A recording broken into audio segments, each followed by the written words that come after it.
Similar triangles, इसको पढ़ने के पहले हम ये जान लें कि सिमिलर शेप्स क्या होते हैं या सिमिलर फिगर्स क्या होती हैं।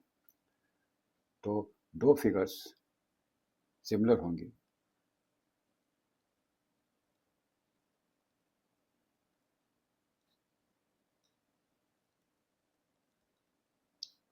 कब? जब उनका शेप सेम होगा,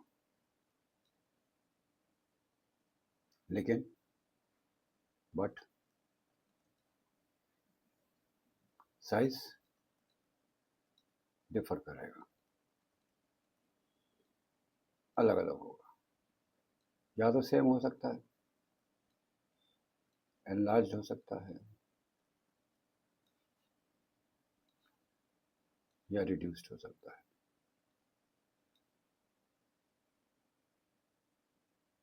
ठीक है, यदि एक छोटा सर्कल है और एक ये बड़ा सर्कल है,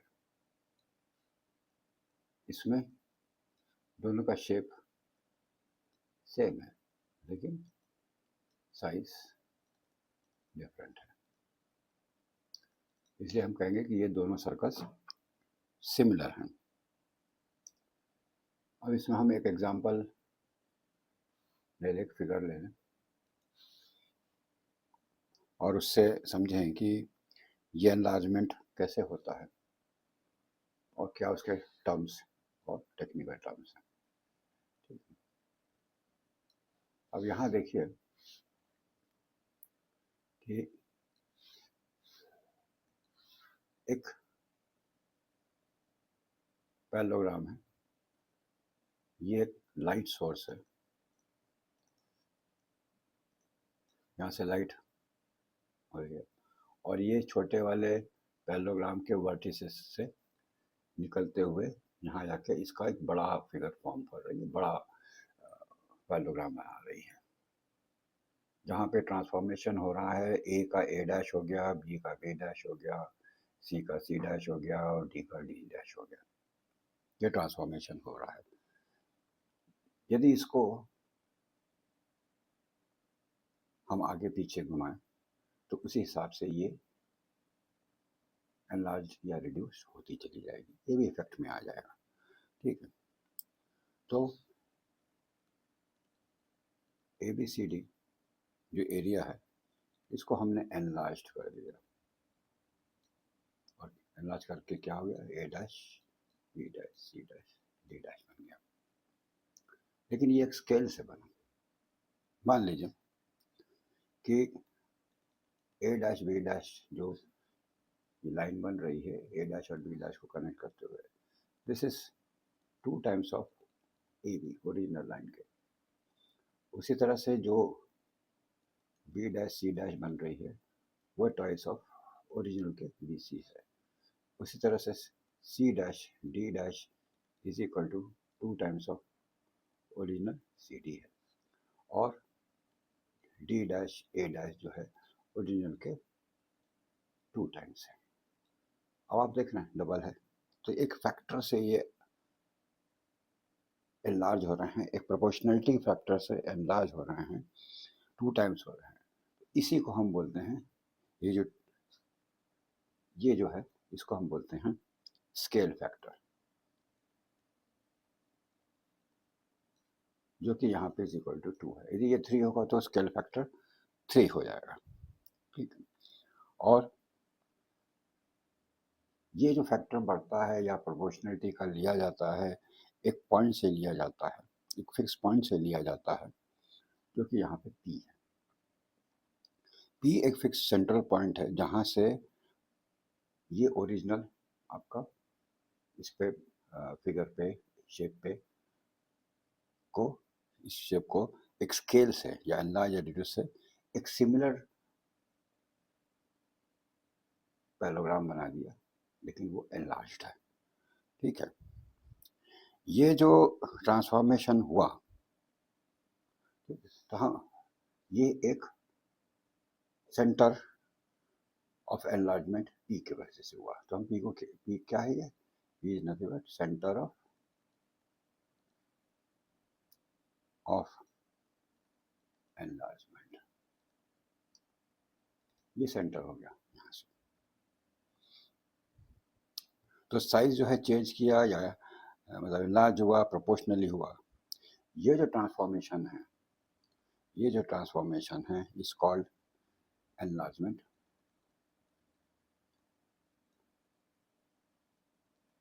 और डायलेशन। तो ये जो प्रोसेस है पूरा ट्रांसफॉर्मेशन का, इसको क्या बोलेंगे? एनलार्जमेंट बोलेंगे और डायलेशन बोलेंगे। ठीक है। तो नेक्स्ट हम ये बोल सकते हैं कि जो एनलार्ज्ड साइड है दैट इज इक्वल टू के टाइम्स ऑफ ओरिजिनल साइड। वो कोई के टाइम्स है ओरिजिनल साइड के, और ये के क्या है? K is known as magnification factor.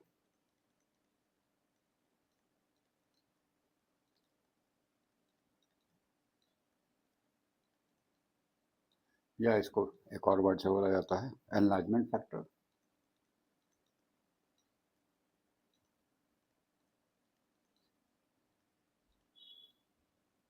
और डायलेशन फैक्टर और स्केल फैक्टर। इतने नामों से इस के को बोला जाता है। एक मान लीजिए ट्रायंगल से ट्रायंगल, कोई एक ट्रायंगल है, उसका जो इमेज है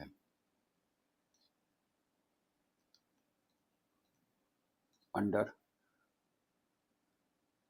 डायलेशन, तो ये जो इसके जो इमेज बनेगा वो ये और ये ट्रायंगल, ये दोनों क्या होंगे? सिमिलर ट्रायंगल्स होंगे। और ये जो ट्रांसफॉर्मेशन हुआ या ये जो डायलेशन हुआ, इसको एक और चीज से बोला जाता है, एक और चीज बोली जाती है इसके लिए कि ये सिमिलैरिटी ट्रांसफॉर्मेशन है। डायलेशन जो है एक प्रकार से सिमिलरिटी ट्रांसफॉर्मेशन है। सिमिलर फिगर्स या शेप्स को बनाता है जिनके शेप तो सेम रहते हैं लेकिन साइज अलग अलग होती है। ओके, तो अभी तक जितना पढ़ा उससे क्या समझ में आया कि जो एनलार्ज्ड किसी भी ट्रायंगल का जो साइड्स हैं वो इक्वल टू के इंटू ओरिजिनल साइड है। जहाँ के क्या है? के जो है वो है स्केल फैक्टर। जहाँ के क्या है? Scale factor.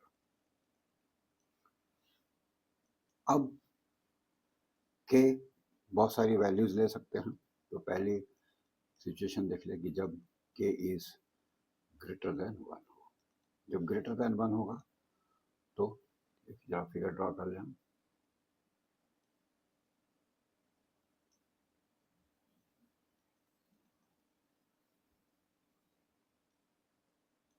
ये आपका ऑब्जेक्ट और ये image, this is object and this is image. और O is center of enlargement।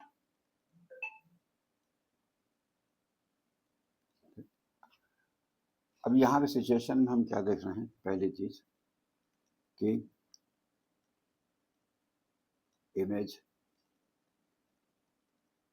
is bigger than object. दूसरा क्या देखना है, image and object both lie on the same side of O, that is center. एक ही side में दोनों हैं, हाँ? ऐसा नहीं कि एक यहाँ है एक यहाँ, ऐसा कुछ नहीं, ठीक। एक ये सिचुएशन होगी। दूसरी सिचुएशन में when k is equal to 1, when k is equal to 1, इसमें क्या होगा,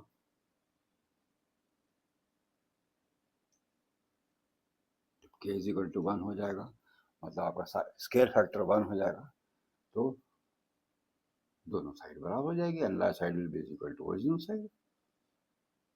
उस स्थिति में क्या होगा, ऑब्जेक्ट और इमेज दोनों ओवरलैप करेंगे, दोनों क्या कर देंगे, ओवरलैप कर जाएंगे।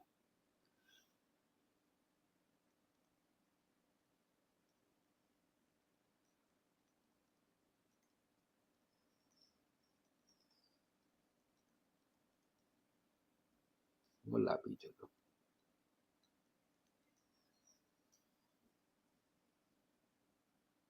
तीसरा कंडीशन, जब k is less than 1 but greater than 0, मतलब k जो है 1 और 0 के बीच में उसकी वैल्यू होगी, ठीक है। स्केल फैक्टर की वैल्यू 0 और 1 के बीच में होगी। Image is smaller than object हो जाएगा। भाई लेस देन 1 या ग्रेटर देन 0 मतलब 1/2, 1/3, राइट, छोटी वैल्यू डेसिमल में आ जाएगी।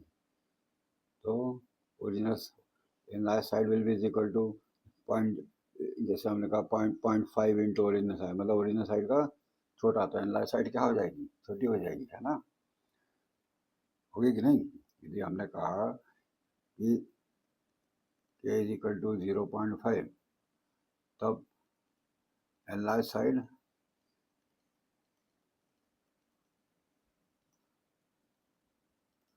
ओरिजिनल का कम होगा कि नहीं, एनलार्ज साइड बची क्या, नहीं बची, एनलार्ज हुआ क्या, नहीं हुआ, क्या हो गया, स्मॉलर हो गया, इमेज क्या हो गई, स्मॉल हो गई, स्मॉलर देन ऑब्जेक्ट हो गया, ठीक।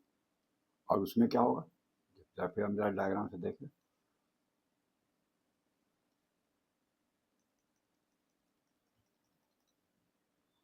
इमेज बनेगी आपकी यहाँ, उल्टा हो गया, ये ऑब्जेक्ट है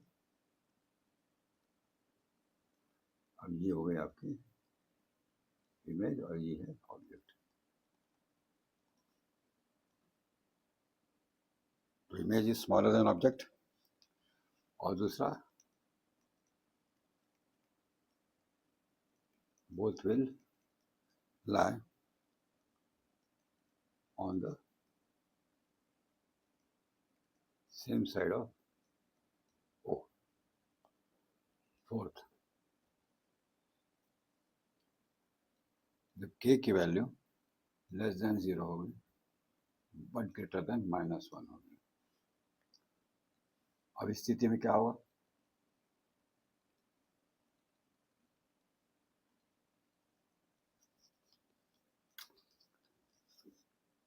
ये ऑब्जेक्ट और ये आपका इमेज,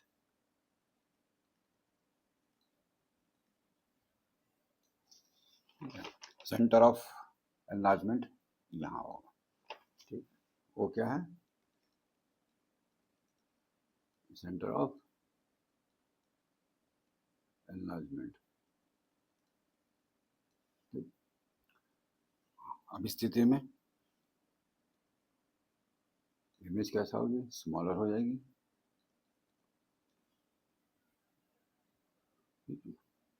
और सेंटर ऑफ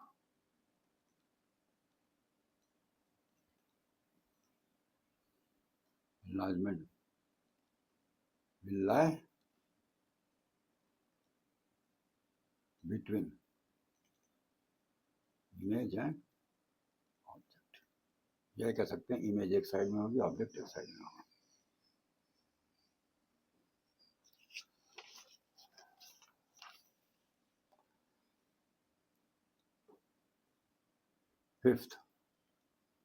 फिफ्थ में when k is equal to -1, अब क्या होगा, k -1 हो गया। देख रहे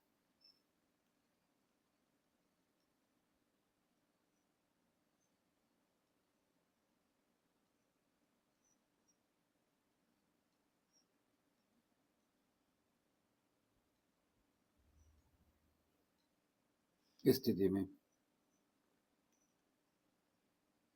image and object same size के होंगे, लेकिन both lie on different sides of center of enlargement। एक इधर है, एक इधर है, ये इमेज हो गई, ये आपका ऑब्जेक्ट हो गया। तो देख रहे हैं सेम साइज के हो जाएंगे क्योंकि -1 है। ठीक, जैसे हमने कहा कि a dash b dash is equal to -1 रखेंगे तो -ab, हाँ, तो दोनों तो हैं तो सेम, लेकिन सिर्फ -1 लग गया, मतलब ये अपोजिट साइड होगा ऑफ सेंटर ऑफ एनलार्जमेंट, दोनों अपोजिट साइड पे लाई करेंगे। Sixth, when k is less than -1,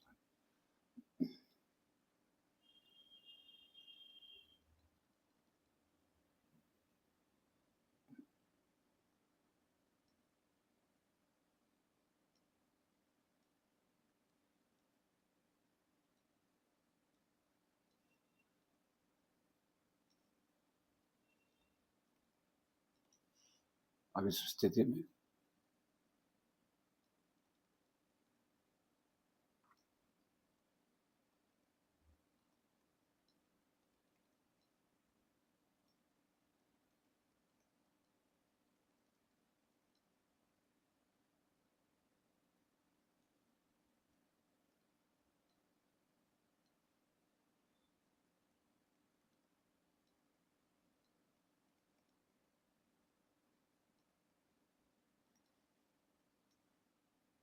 image large है और दोनों जो है अपोजिट साइड में लाई करते हैं, किससे, centre of enlargement. Size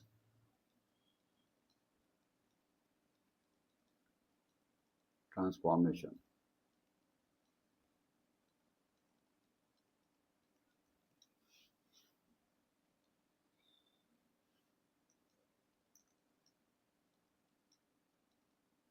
dilation is a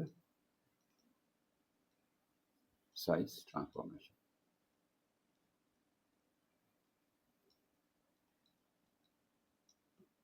मतलब k साइज फैक्टर है, if it is greater than 1,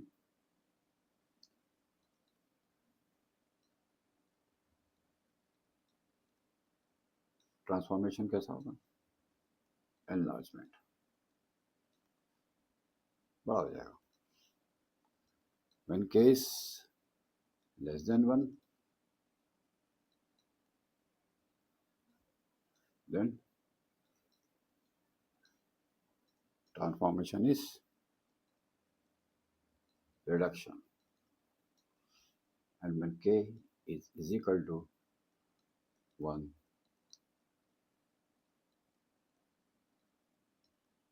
transformation is an identity transformation। मतलब सेम, कोई चेंज नहीं, कोई भी चेंज, जो उसकी आइडेंटिटी थी वही रहेगी। यहाँ देखो दो पॉइंट हैं इमेज के, A B, will be is equal to scale factor into original A B, distance between two points A dash B dash, और ये distance between A and B जो ओरिजिनल है। तो इसको हम कभी कभी बोल देते हैं distance between two pre image points. Pre image मतलब इमेज के पहले, मतलब जो ओरिजिनल है वो। अब मान लीजिए कि यदि ये एरिया हो, ये तो लाइन होगी, ये क्या होगी, लाइन होगी। यदि मान लीजिए एरिया का ट्रांसफॉर्मेशन हो जाए तो area of image will be equal to K square into area of pre image, और यदि वॉल्यूम हुआ तो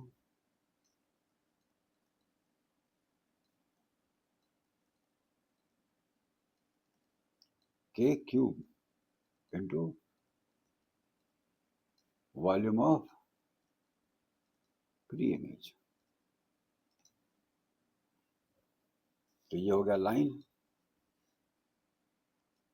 ये हो गया लाइन, ये हो गया एरिया, ये हो गया वॉल्यूम। लाइन में के, एरिया में के स्क्वायर, वॉल्यूम में आप क्या करेंगे के क्यूब। ये हो गया size transformation.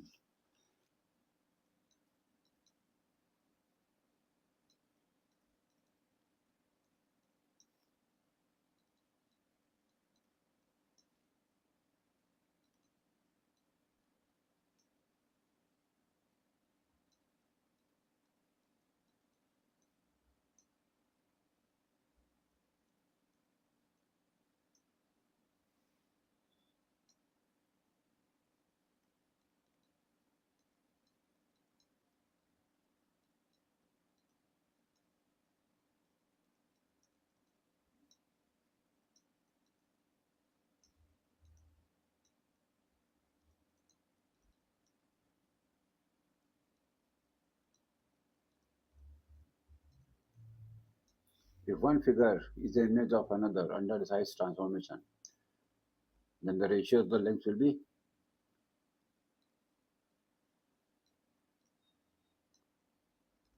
corresponding segments are equal. जैसे a dash b dash is equal to b dash t dash. This will be equal to, this is equal to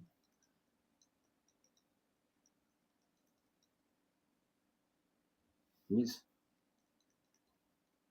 the magnitude of size transformation is equal to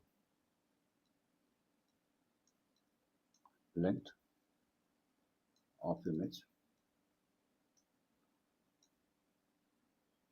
divided by length of its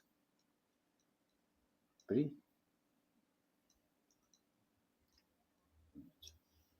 So हमको क्या मिला,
A shape is said to be similar to other if first the lengths of their corresponding sides are proportional and secondly their corresponding angles are equal. तभी हम उस shape को कहेंगे, दो shapes को कहेंगे कि ये दोनों शेप सिमिलर हैं। मान लीजिए कि यदि आपको इंडिया का एक पॉलिटिकल मैप दिया जाए और ये कहा जाए कि दो सिटीज के बीच के डिस्टेंस कितना होगा। मान लीजिए एक सिटी ये ए है और एक सिटी बी है, यहाँ इसके बीच का डिस्टेंस कितना है, यदि आपको मैप पे निकालना हो तो क्या होगा। ये क्योंकि आप यदि मैप पे नापेंगे तो वो तो एक्चुअल तो होगा नहीं, वो तो मैप का डिस्टेंस है। तो आप क्या करोगे इसमें, तो एक्चुअल कैसे निकालोगे इसमें। तो सबसे पहले आप क्या करेंगे, तो आप पहले इस डिस्टेंस को आप एक अपने रूलर या स्केल, जो प्लास्टिक की स्केल है जो भी है, उससे नापेंगे। या मान लीजिए ए यहाँ पे है और बी मान लीजिए यहाँ पे है और इसका रोड इस तरह से इस तरह से इस तरह से इस तरह से, तो क्या करेंगे, आप एक रस्सी लेंगे पतली सी और इसके ऊपर तागा लेंगे, इसके ऊपर करेंगे, इसके ऊपर रखते हुए चलेंगे और उसके बाद उसको स्ट्रेट करके स्केल से आप नाप लोगे। मतलब किसी तरह से भी आप मैप का जो दो सिटीज के बीच में डिस्टेंस है वो आप निकाल लोगे। लेकिन ये तो एक्चुअल हुआ नहीं, तो एक्चुअल डिस्टेंस कैसे निकालेंगे आप, यहाँ पे आप क्या करोगे, ठीक है। क्योंकि फिर आप क्या करोगे कि आप मैप पर दिए गए साइड में एक कोने में एक लीजेंड लीजेंड रहता है जिसमें आपको सारा डिटेल्स रहता है।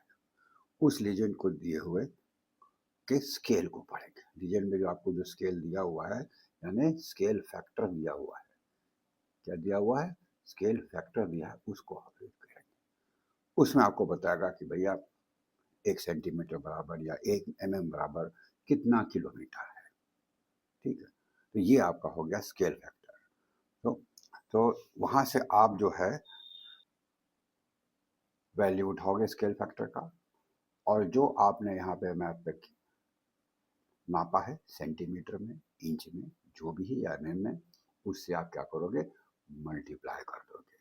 तो जो मैप में आपने मैप पर से आपने जो लेंथ नापी है, ठीक है, उसको आप स्केल फैक्टर से क्या करोगे, मल्टीप्लाई कर दोगे, तो आपको क्या मिल जाएगा, एक्चुअल लेंथ मिल जाएगी, लेगी नहीं, एक्चुअल लेंथ, ठीक है।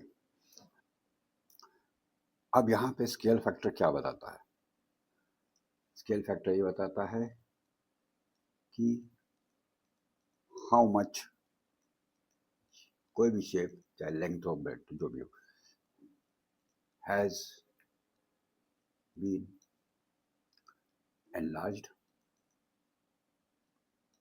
या रिड्यूस्ड। क्योंकि एक्चुअल लेंथ आपका जो दो शहर के बीच में डिस्टेंस है वो एक्चुअल है, लेकिन उसको रिड्यूस करके मैप पर रख दिया गया है, बट बोथ आर सिमिलर। मान लीजिए कि दो दो सिटीज हैं, उसमें जो है रोड इस तरह से बनी हुई है, तो सेम इसी टाइप का रोड का आपको मैप पे बनाना है तो छोटे में बनाएंगे, तो बोथ आर सिमिलर, क्योंकि शेप साइज चेंज हो रहा है लेकिन शेप चेंज नहीं हो रहा है, ठीक है। तो यहाँ पे ये सिमिलरिटी वाला जो प्रिंसिपल है वो लग जाता है, ठीक है। तो स्केल फैक्टर और क्या करता है, ये it is used to determine, क्या डिटरमाइन करना है, how many times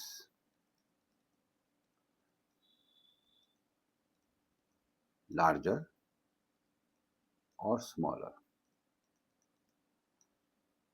is one object, एक ऑब्जेक्ट जो है वो कितना लॉन्गर लार्जर है या स्मॉलर है, ठीक है। या ऑब्जेक्ट हो या कोई फिगर हो, इससे compare to is to another object और फिगर, ठीक है।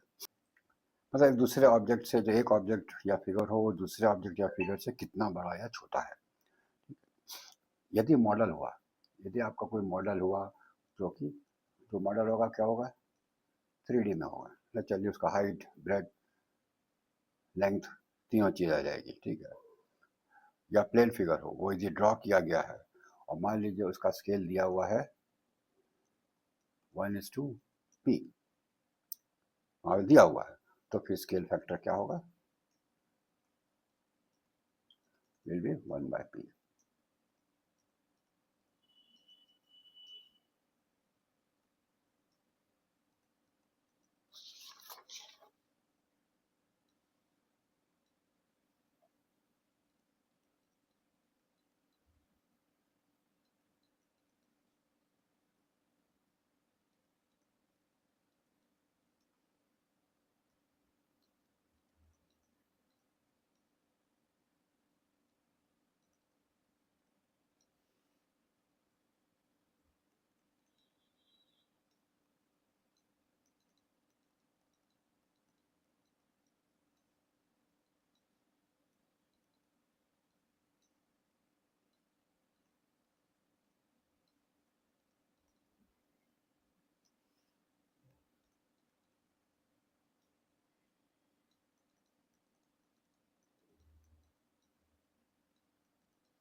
ठीक है, लेंथ में के स्क्वायर के क्यूब, ठीक है, ये हम पहले भी डिस्कस कर सकते किए हुए हैं।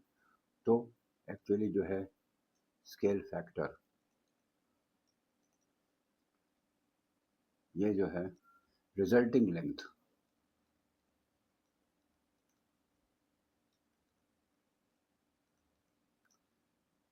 यानी इसको कह सकते हैं इमेज की लेंथ, जो हमें मैप और इसमें वगैरह में मिलती है, और ओरिजिनल लेंथ डिवाइडेड बाय,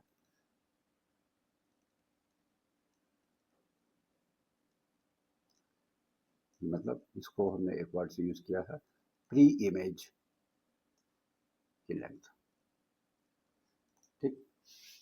तो ये हो गया आपका स्केल फैक्टर।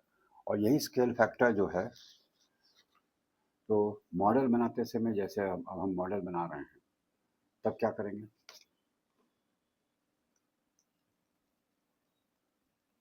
कोई मॉडल बनाते हैं मतलब 3D मॉडल, तो height of model divided bye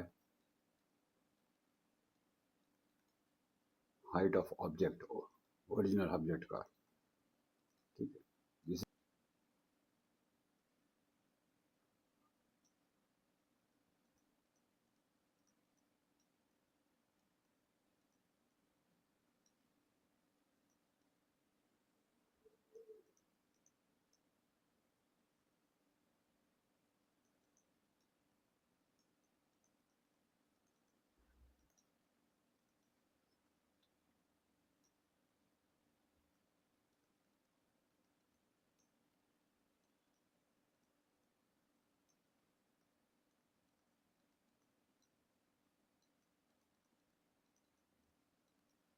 ये होता है is equal to scale factor.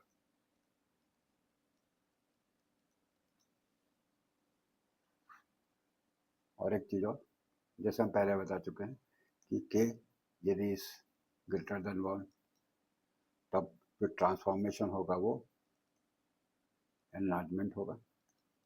यदि के लेस देन 1 है, तो इसका मतलब क्या हो गया कि रिडक्शन हो गया।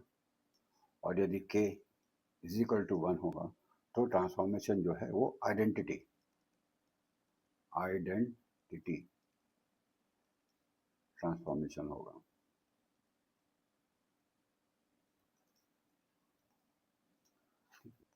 तो इस तरह से जो सिमिलरिटी है साइज ट्रांसफॉर्मेशन की, वो हम अपने मैप या मॉडल्स के में एप्लीकेबल एप्लीकेशन इसका हम कर सकते हैं। इससे यह हो जाता है कि similarity as a size transformation का यूज होता है मैप्स और मॉडल्स को बनाने में। Similar triangles and their properties. दो ट्रायंगल्स सिमिलर कहलाए जाते हैं कब?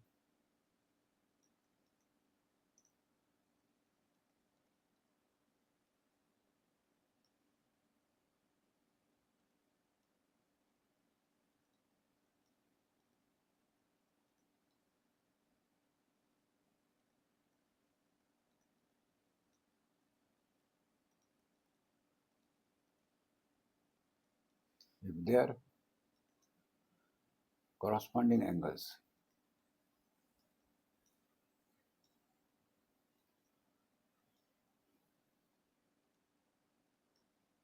are equal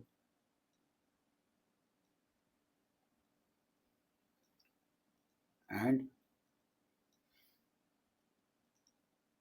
corresponding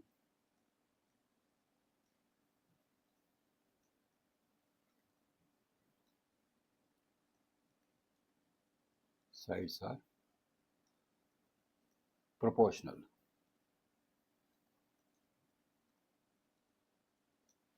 ठीक,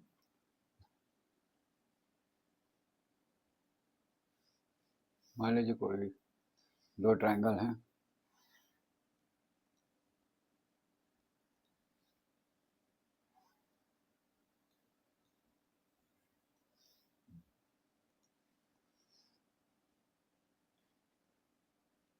ए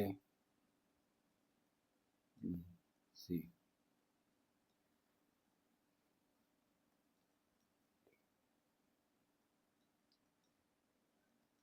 ये दो ट्रायंगल हैं और पहले कंडीशन के हिसाब से angle A is equal to angle D, angle B is equal to angle E and angle C is equal to angle F. और दूसरा corresponding sides are proportional. AB AB का corresponding side कौन होगा? DE।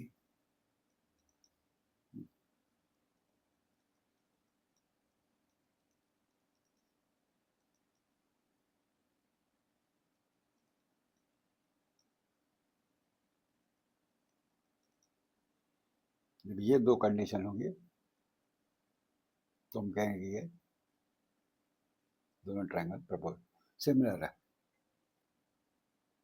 अब next है equi angular triangles. Equi angular triangles, if corresponding angles of two triangles are equal, तब इन दोनों triangle को क्या बोलेंगे? Equiangular angular triangles.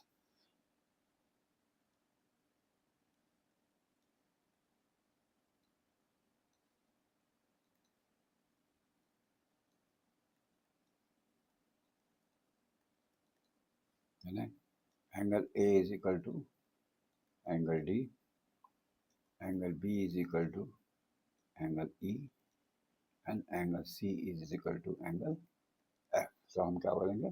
Equi angular triangles. ये दोनों इक्वी एंगुलर ट्रायंगल्स है।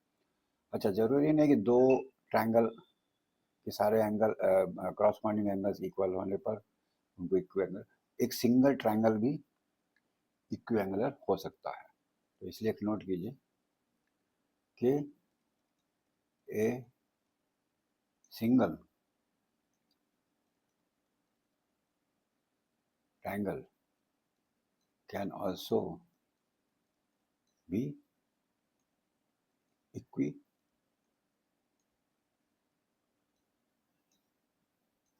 triangle. जब उसके सारे एंगल्स बराबर हों। मान लीजिए ये ऊपर वाला ट्रायंगल है, इसमें angle A is equal to angle B is equal to angle C हो जाए, यानी जब सब बराबर हो जाएंगे तो आपको मालूम है हर एक एंगल कितने का होगा, 60 डिग्री का होगा। ठीक है, तो इस तरह से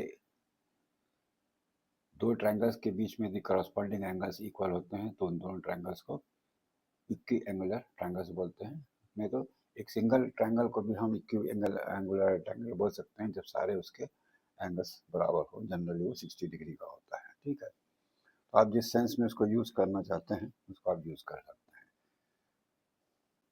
हैं। इस थ्योरम को बोलते हैं थेल्स थ्योरम या basic proportional theorem, and it is defined as if a line is drawn parallel to one side of a triangle, inserting the other two sides, then it divides the two sides in the same ratio. यानी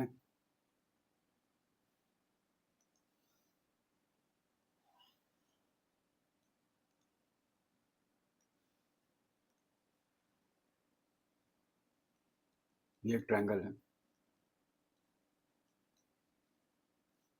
और अब हम एक line parallel खींच रहे हैं BC के, ये खींच रहे हैं BC के खींच रहे हैं।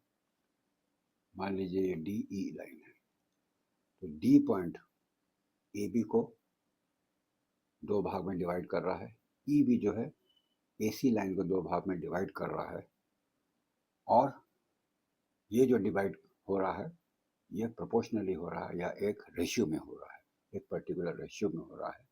और वो रेशियो क्या है, AD upon DB will be equal to AE upon EC। Same ratio में डिवाइड कर रहा है, AD upon DB AE upon EC same ratio में डिवाइड कर रहा है। ठीक है, अब इसी थ्योरम का एक कन्वर्स थ्योरम है, और वो क्या डिफाइन होता है, ये कन्वर्स थ्योरम है। कन्वर्स थ्योरम है थेल्स थ्योरम का। If a line divides any two sides of a triangle in the same ratio, then the line must be parallel। मतलब कोई लाइन डिवाइड करती है ट्रायंगल को सेम रेशियो में, तो लाइन जो है, ये जो लाइन है D, ये BC के पैरेलल है। मतलब यदि AD upon DB is equal to E upon EC, then this means that DE is parallel to BC। यहाँ क्या था, यहाँ यह था कि D और BC पैरेलल है, DE is drawn parallel to BC, then ये जो लाइन है ये दोनों साइड को जो है इन सेम रेशियो में डिवाइड करेंगे। और यहाँ पे ठीक उल्टा बोला जा रहा है कि यदि ये रेशियो है तो ये दोनों पैरेलल है। ठीक है, बेसिक प्रोपोर्शनैलिटी थ्योरम के आधार पर ही एक और उसी पर एक थ्योरम है, और उसको बोलते हैं मिड पॉइंट थ्योरम, और वो डिफाइन होता है कि the line drawn from the mid point of one side of a triangle parallel to another side bisects the third side. मान लीजिए ये ट्रायंगल है,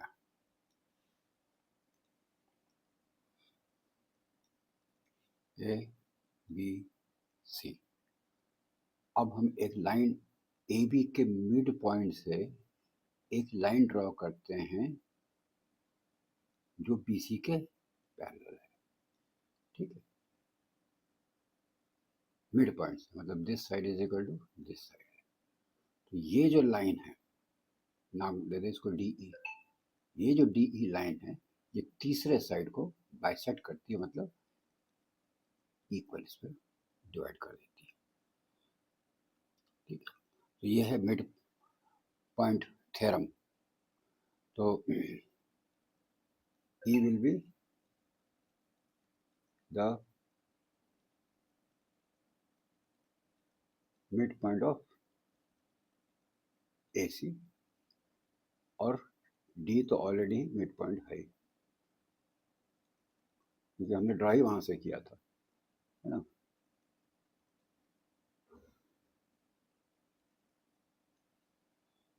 Therefore AE will be is equal to EC.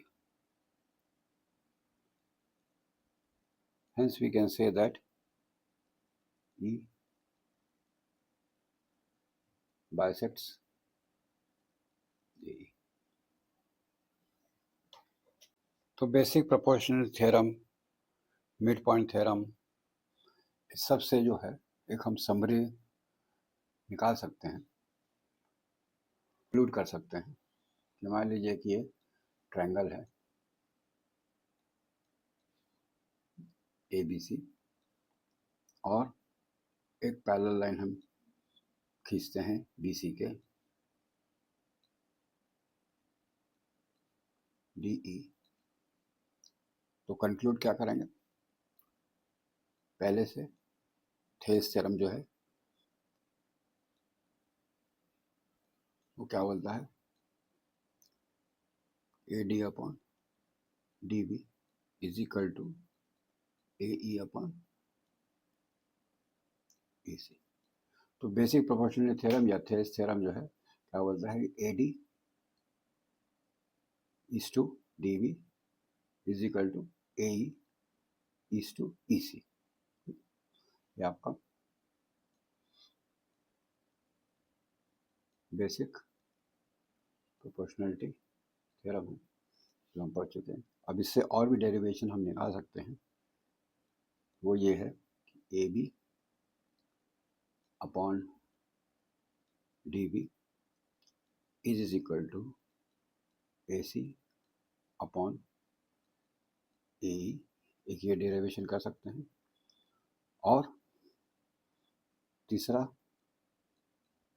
AD upon AB is equal to AE upon AC, this is equal to DE upon BC। ये तीन derivation इससे हम calculate summary में कर सकते हैं। क्या टेस्ट है कि सिमिलरिटी ऑफ ट्रायंगल्स हम कैसे प्रूव करें कि दो ट्रायंगल सिमिलर हैं, कौन से ऐसे थ्योरम्स हैं, कौन से ऐसे एग्जाम्स हैं, कौन से ऐसे टेस्ट हैं कि हम ये साबित कर दें कि दो ट्रायंगल जो हैं वो सिमिलर हैं। ठीक है, तो हम थ्योरम या एग्जाम कौन सा है भाई, क्या क्राइटेरिया हो सकता है कि कंडीशंस की हम सिमिलरिटी ऑफ ट्रायंगल साबित कर सकें। तो सबसे पहले आता है AAA similarity criteria, angle angle angle angle angle angle criteria जो है वो साबित करने के लिए आता है कि दो ट्रायंगल सिमिलर हैं। थ्योरम है if two triangles are equiangular then they are similar. मतलब इक्विएंगुलर मतलब सारे तीनों एंगल सेम हो, ये एंगल के बराबर हो, ये एंगल के बराबर हो, ये एंगल के बराबर हो। ठीक है, तो मान लीजिए ए है, B C D E F.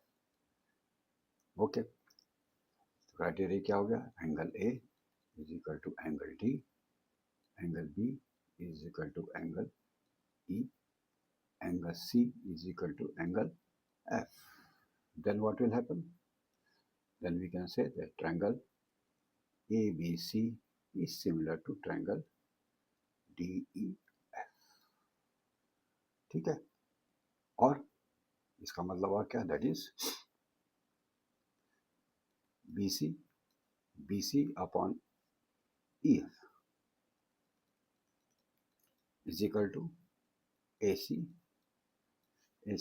ये साइड और इसकी करस्पॉन्डिंग साइड दूसरे ट्रायंगल की DF is equal to A B upon D.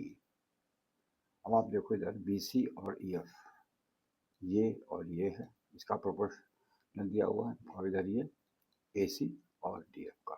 तो एक चीज़ और इसमें से निकलती है कि हम कह सकते हैं कि क्या कह सकते हैं कि if two triangles have two pairs of angle equal, ये पेयर एक, ये इसका पेयर, ये इसका पेयर, ये दोनों इक्वल होंगे तो उनकी जो करस्पॉन्डिंग साइड्स होंगे वो प्रोपोर्शनल होंगे।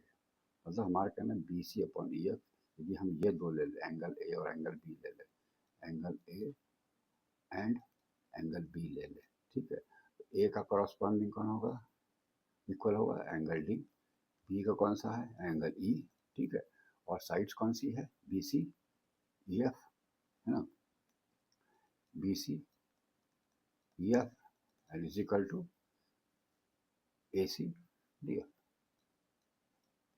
है ना। तो if two triangles have two pairs of angles equal, their corresponding sides are proportional। ये एक प्रकार का थ्योरम है, इसको हम ए से भी एब्रीवेट करते हैं, ठीक है। अब दूसरा प्रूव करने का क्राइटेरिया क्या होगा, next theorem axiom to prove the criteria conditions की दो ट्रायंगल्स सिमिलर हो सकते हैं। तो नेक्स्ट जो आता है वो आता है SAS similarity criterion, side angle side. Definition ये है, if two triangles have a pair of corresponding angles equal and sides including them proportional, then the two triangles are similar। ये दो ट्रायंगल,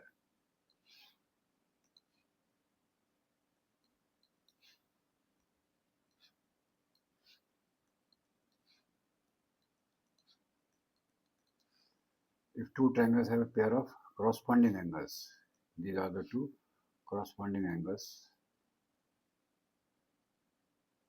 equal, और जो साइड्स इंक्लूड हुए, ये जो angle बन रहा है ये किस साइड्स के वजह से बनता है, ये दो साइड से बन रहा है, और ये एंगल जो है ये दो साइड से बन रहा है ना, तो ये साइड जो है ये एंगल इंक्लूड कर रहा है, ठीक है।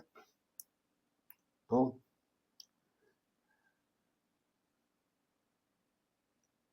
Angle A is equal to angle D, ये हो गया करस्पॉन्डिंग एंगल्स जो कि इक्वल है, और इनके जो साइड्स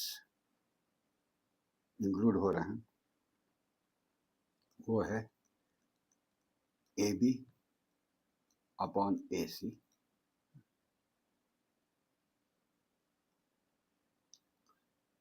और दूसरा इसमें कौन सा इंक्लूड हो रहा है,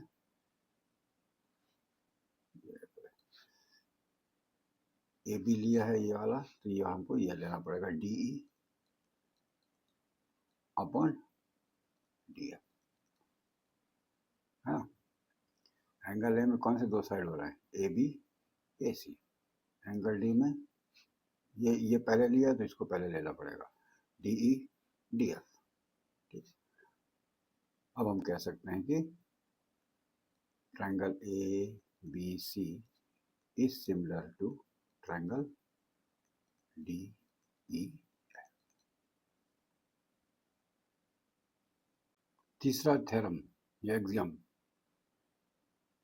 criteria condition to prove similarity of the triangles is SSS axiom, side similarity criteria। इसका डेफिनेशन है, if two triangles have their pairs of corresponding sides proportional, then the triangles are similar।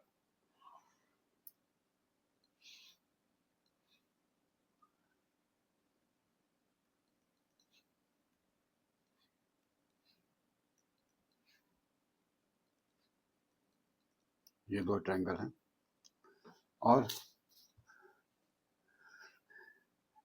ये ऐसे हैं कि जो उनकी करस्पॉन्डिंग साइड है BC upon EF is equal to AB upon DE is equal to AC upon DF. Crosswise sides जो हैं proportional हैं, तब हम क्या कहेंगे कि triangle ABC is similar to triangle DE. और ये एक चीज और इम्प्लाई करता है, it also implies that angle A is equal to angle D, angle B is equal to angle E, and angle C is equal to angle F. ये आपको 3 theorems मिले या एक्सियम मिले, जिस टेस्ट हैं ये कि हम प्रूव कर सके कि कोई दो ट्रायंगल जो हैं वो सिमिलर हैं। नेक्स्ट थ्योरम में areas of the similar triangle हैं और डेफिनेशन है the areas of two similar triangles are proportional to the squares of their corresponding sides. If these two are the triangles A, B, C, D, E, F, then area of triangle ABC divided by area of triangle DEF will be equal to AB square upon DE square. AB square upon DE square is equal to BC square upon EF square is equal to AC square upon DF square.